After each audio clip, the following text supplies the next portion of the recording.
Friends, આજે આપણે બનાવીશું મુંબઈના ફેમસ વડાપાઉં, જેને બનાવવા ખૂબ જ ઇઝી છે. તો ચલો બનાવીએ. વડાપાઉં બનાવતા પહેલાં સૌથી પહેલાં આપણે બટેટાના મસાલામાં નાખવા માટે મેં 2 લીલા મરચાંને સમારીને લીધા છે, એક આદુનો ટુકડો લીધો છે અને 5 થી 6 જેટલી લસણની કળી લીધી છે. જો તમે લસણ ના ખાતા હોય તો તમે સ્કીપ પણ કરી શકો છો. હવે આપણે આને પીસી લઈએ. હવે આપણા આદુ મરચાં અને લસણની પેસ્ટ રેડી થઈ ગઈ છે અને હવે આપણે બટેટાનો માવો બનાવી લઈએ. બટેટાનો માવો બનાવવા માટે આપણે વધુ તેલનો નથી ઉપયોગ કરવાનો, એટલે આપણે આમાં 2 ટેબલસ્પૂન તેલનો જ ઉપયોગ કરશું. હવે આપણે આમાં 1 ટીસ્પૂન જેટલી રાઈ એડ કરશું. આ માવામાં રાઈનો ઉપયોગ થોડો વધુ જ થાય છે. રાઈની સાથે આપણે 1/2 ટીસ્પૂન જેટલું જીરું એડ કરશું અને આપણને વડાપાઉં એકદમ સરસ રીતે પચી જાય એના માટે આપણે થોડી હિંગ એડ કરશું. હવે આપણે જે લીલો મસાલો આપણે પીસીને રેડી કર્યો છે, આદુ મરચાં અને લસણનું, એ આમાં એડ કરી દઈશું અને હવે આપણે આને 1 મિનિટ સુધી આવી જ રીતે સાતળી લેશું, જેથી કરીને આની કાચી જે સ્મેલ આવતી હોય એ વહી જશે. હવે આપણે મસાલામાં સ્વાદ અનુસાર મીઠું એડ કરશું અને 1/2 ટીસ્પૂન જેટલી હળદર એડ કરશું. બધું સરસ રીતે મિક્સ કરી લેશું. અહીંયા મેં 5 મોટા બટેકાને સરસ રીતે બાફીને મેશ કરીને લીધા છે, એ આમાં એડ કરી દેશું.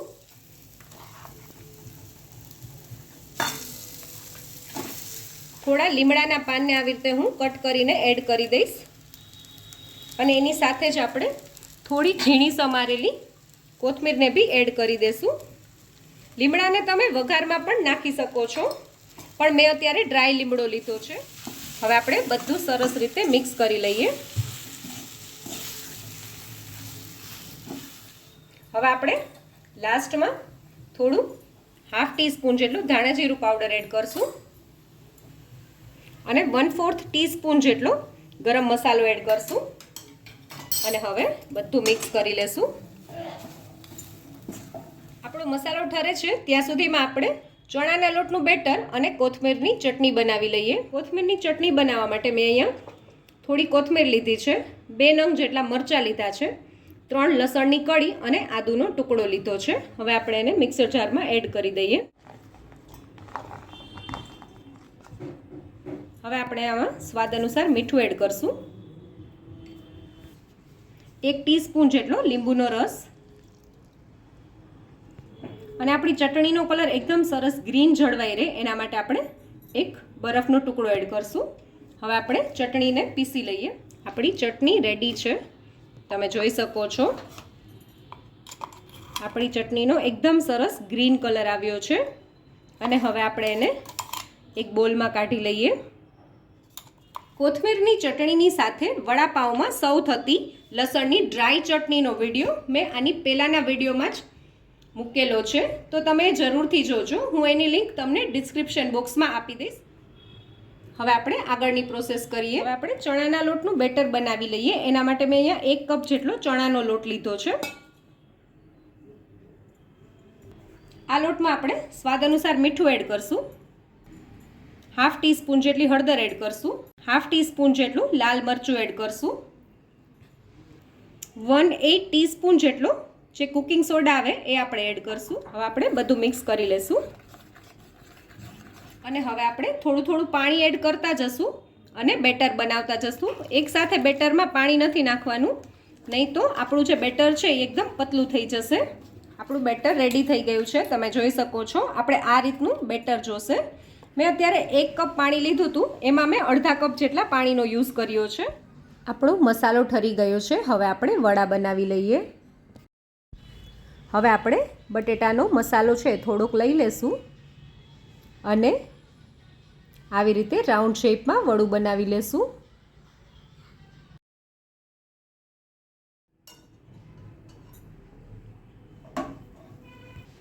અને આ રીતે આપણે બાકીના વડા પણ બનાવી લઈએ. આપણા વડા રેડી થઈ ગયા છે, તમે જોઈ શકો છો.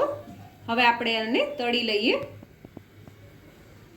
હવે આપણે જે આ વડાના બોલ બનાવ્યા છે એને ચણાના લોટમાં એડ કરી દેશું. અને સરસ રીતે ચણાના લોટથી કોટ કરી દેશું. અને હવે આપણે તળી લઈએ. આવી રીતે નિતારીને જે એક્સ્ટ્રા ચણાનો લોટ હોય એ આવી રીતે નિતારી લેવાનો છે અને પછી જ તેલમાં એડ કરવાનું છે. અને જો તમારે આવી રીતે ન એડ કરવું હોય બોલને તો તમે આવી રીતે સરસ રીતે પહેલાં કોટ કરી દેવાનું અને પછી ફોક સ્પૂનમાં આવી રીતે બોલને લઈ લેવાનું, જેથી કરીને એક્સ્ટ્રા જે બી ચણાનો લોટ હોય એ નીકળી જશે. અને હવે આપણે આને તેલમાં એડ કરી દઈએ. આવી રીતે વડાને એડ કરવાથી દાજી જવાની બીક નથી રહેતી. આપણે ગેસની ફ્લેમ મીડિયમ જ રાખવાની છે, હાઈ ગેસની ફ્લેમ ઉપર વડાને નથી તળવાના. 2 મિનિટ જેવો સમય થઈ ગયો છે અને આપણું વડું નીચેથી સરસ તળાઈ ગયું છે. અને હવે આપણે આની સાઈડ ચેન્જ કરી લઈએ.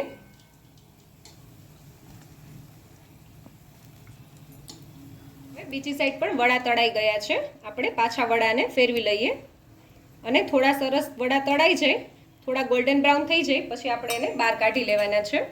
આપણા વડા સરસ તળાઈ ગયા છે. 6 થી 7 મિનિટનો સમય થયો છે. તમે જોઈ શકો છો એકદમ સરસ આપણા વડા થઈ ગયા છે. હવે એને થોડા નિતારી લેશું તેલમાંથી અને હવે પ્લેટમાં લઈ લઈએ.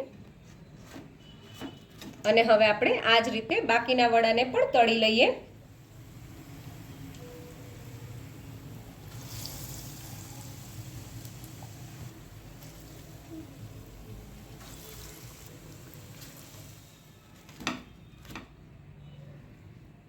હવે આપણે વડાને પાઉંમાં સ્ટફ કરી દઈએ.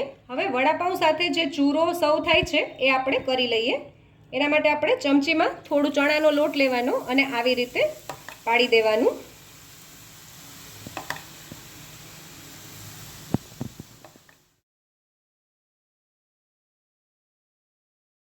હવે આપણે આને પ્લેટમાં લઈ લઈએ.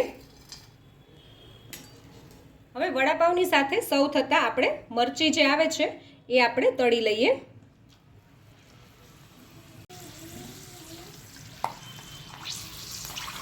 હવે આપણે મરચાંને પ્લેટમાં લઈ લઈએ. હવે આપણે વડાપાઉંને રેડી કરી લઈએ. હવે આપણે વડાપાઉંના પાઉંને આવી રીતે વચ્ચેના પાર્ટથી કટ કરી લઈએ.